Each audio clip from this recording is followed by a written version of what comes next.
चेहरे से झुर्रियों के दूर करने के लिए एक फार्मूला। अर्क गुलाब, रोगन बादाम आधा आधा चम्मच और 15 ग्राम जो है वो फटकड़ी लें और एक देसी अंडा लें, उसकी सिर्फ सफेदी को अलग कर लें और इन सब चीजों को अच्छी तरह से मिक्स करें। इसे चूल्हे पर रखें, किसी बर्तन में डालकर इसे चूल्हे पर रखें।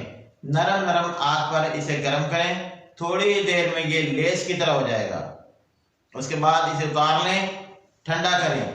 रात को सोते वक्त चेहरे पर इसे लगाएं। 10 मिनट तक इसे मालिश करें। तकरीबन 10 रोज तक करने इस अमल को करें।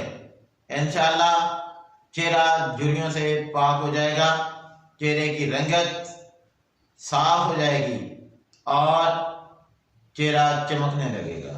मेरा YouTube चैनल सब्सक्राइब करने पर आपका शुक्रिया।